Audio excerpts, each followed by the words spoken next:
Welcome back to Muscle in the Morning. I'm Dave Palumbo, and today is Tuesday, August 27th, 2019. And let's find out what's going on in the world of bodybuilding and fitness. It's a cliche in most sports to say that you really are your only competition. But in bodybuilding, it's actually true.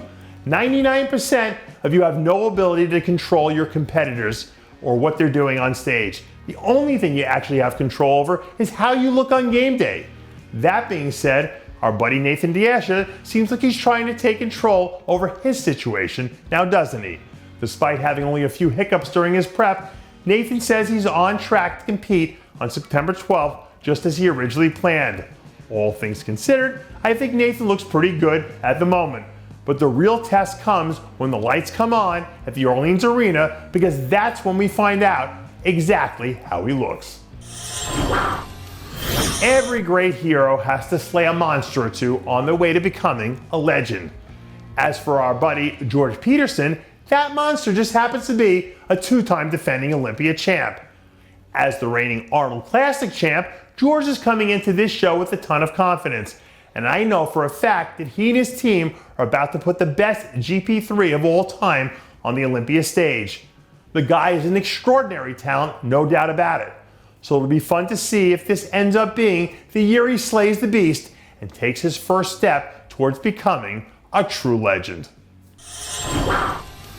Obviously, we have a ton of storylines swirling around the Olympia this year, but none of them are bigger than the Shawn Rhoden saga. Even with everything that has happened so far, Shawn seems to be of the mindset that he's competing this year. And since we still have yet to hear any official word on whether or not there's been any change in his status, as of right now, it still feels like he'll be outside looking in. This is one of the strangest things I've ever seen in sport, where strange and unusual are pretty much the standard operating procedure. But with less than 3 weeks to go now, it seems like the window to make this happen is closing very quickly. If you're a 4-time Arnold winner and 2-time defending Olympia champ, it's pretty hard to sell yourself as an underdog. But hey, if you need to do it for motivation, then go ahead, by all means, do whatever floats your boat.